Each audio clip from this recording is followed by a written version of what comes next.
SRAM brake that uses mineral oil? That's right, with their new DB8, SRAM has opted to choose a different fluid inside the brake. But what does that mean for the performance? Do they perform any differently to the codes? And is it a brake that you should consider running on your mountain bike? Stay tuned to learn all about them and find out how they've been riding in this review on loamwolf.com.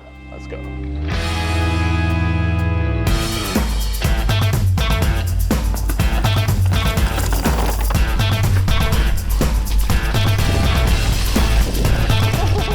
So clearly the DB8 is a different offering to SRAM's typical dot fluid equipped brakes, but really it is kind of a brake that sits alongside their range rather than being something completely different. It is still very much a SRAM brake at heart, albeit with that different fluid system, the mineral oil instead.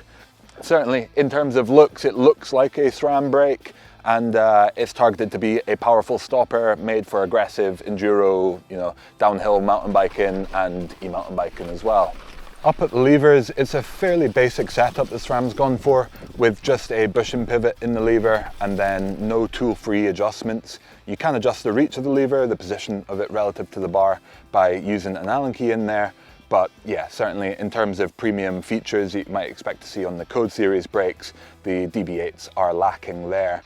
And you'll also notice a slightly different ergonomic compared to the Code levers, with a slightly longer lever design that feels maybe as if it's designed for potential two-finger operation, whereas the Code levers are typically designed only to be used with one finger. But these still have a nice little hook in them so that you can use them with one finger quite comfortably. And then down at the caliper, it's a very similar design to the Code Series brakes, using 4 pistons to drive the same pads as you'd find in a Code brake, which makes getting replacements nice and easy.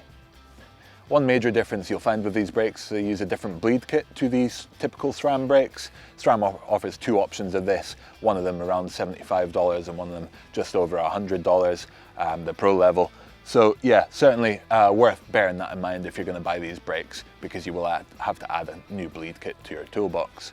The DB8s are a slightly different offering in SRAM's range. Originally, they seem to be targeted at the OEM sort of market, where they've been popping up on a lot of sort of mid-end mountain bike and e-mountain bike builds recently.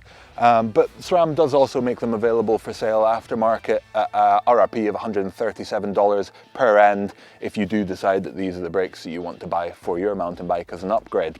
Inside the system you have a mineral oil instead of the dot fluid conventionally used in SRAM brakes, and SRAM's chosen this to make them much more of a sort of set and forget minded brake, whereas the dot fluid does maybe require slightly more regular maintenance, with a recommended replacement of the fluid in SRAM dot brakes of once every year, regardless of how much you're riding. These are instead given a 2-year service interval for a full system bleed. And then of course you just have to bleed them if there are field changes, or if you need to account for pad wear, or just remove air from the system if it manages to get in.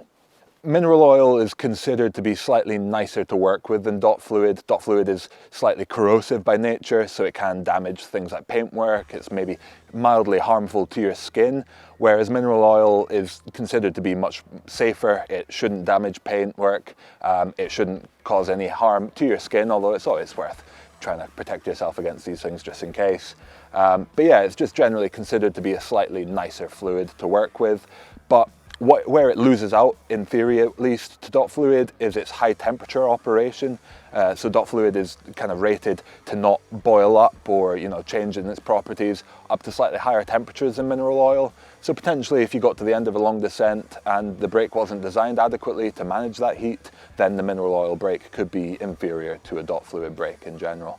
But as we'll talk about a little bit later, that hasn't transpired to be the case so far.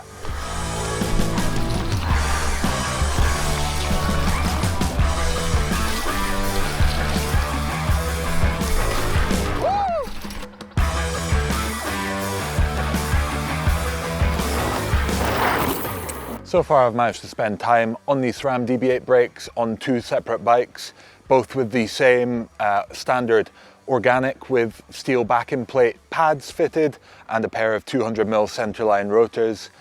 SRAM does say that you can upgrade these brakes with the thicker HS2 rotors, and potentially sticking in a higher quality set of pads than the standard ones could yield to some improved performance, but we haven't managed to try that out yet. The SRAM DB8 brakes certainly have a slightly different feel to the typical SRAM brakes. They have a little bit more of a wooden feeling, where there's a firm initial contact of the pads to the rotors in terms of the lever feel, and then it's the input force on the fingers that changes the amount of power that you receive down at the caliper, as opposed to a slightly softer sort of ramp up of the power with more lever travel involved, like you get on such a brake as a code.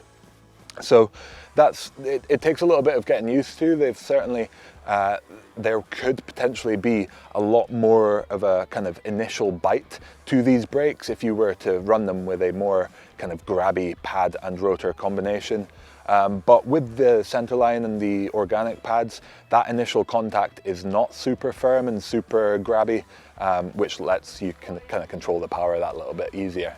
But once you get used to controlling that power at the lever and the slightly different feel that the DB8 brakes provide, the overall operation is pretty kind of intuitive, I would say. There's not much figuring out to do really once you do get used to that kind of firmer initial contact. Certainly there's not been any issues in terms of getting to the maximum stopping power. These do require more input force from your fingers to get their maximum power, but it is very much a linear relationship where the harder you squeeze, the harder they will stop you, and there doesn't feel to be a drop-off point where you can keep on squeezing as hard as you like and they won't start slowing you down anymore, like some brakes can have. So certainly a very intuitive brake, and one that I've definitely been enjoying riding on the steeper trails. I haven't managed to make these kind of burn up or lose their feeling or their grab very often at all. There was a couple of times on the very longest, steepest descents where I would find that the pads and the rotor were grabbing even less effectively than originally. That's not to say that they're terrible by any means or that they were unrideable when that did happen, but I did find that, yeah, there was a couple of times where I did manage to get enough heat up in the system to make a notable change in the feeling. But that was only a couple of times over a long testing period with my 100 kilogram or 220 pound mass, you know, certainly putting a lot of pressure on these brakes to perform. So I would say, you know, codes have done it, Shimano brakes have done it in the past for me as well. So it's definitely not the DB8's sort of fault there necessarily. It's definitely more of a factor of the trails that I've been riding and how heavy I am. One thing that SRAM was really keen to sort of point out in their marketing blurb, at least with the DB8 brakes, was their sort of set and forget nature. They sort of allude to them being slightly more reliable perhaps than a code, and that has transpired to be the case so far from the couple of sets that we've ridden and the duration that we've been riding them for, because they've not needed to bleed at all since we took them out of the box. It's a relief because the bleed kits are certainly expensive and not something that we have already currently. But certainly not needing to bleed over like multiple month testing period of absolute punishment is quite impressive, and it seems so far that the claims for durability on the DB8s are true. Overall, they're probably not my favourite brakes on the market, but certainly if they were to come on a bike that I'd bought, I wouldn't be looking to switch them out right away.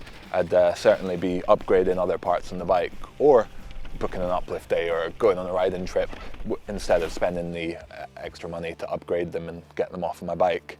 If you're in the camp looking for a new brake set and you're considering about buying them at aftermarket, certainly I'd say they sort of sit in the middle of a Shimano and a SRAM typical brake in feel, and you know, the power is there, the quality seems to be reasonable, so there's certainly not a terrible option at $137 an end, but I don't know, I'd certainly say it's down to you what you kind of like a brake to feel like, and what your kind of priorities are. Certainly they're not a terrible option, but I'd probably be lured to spending my money on something slightly flashier if it were me. But I'm very privileged in my position where I get to ride a lot of the highest end brakes, which are certainly slightly better in performance than the SRAM DB8s. I hope this video has been useful to you guys, and you've learned a little bit about SRAM's mineral oil equipped DB8 brake.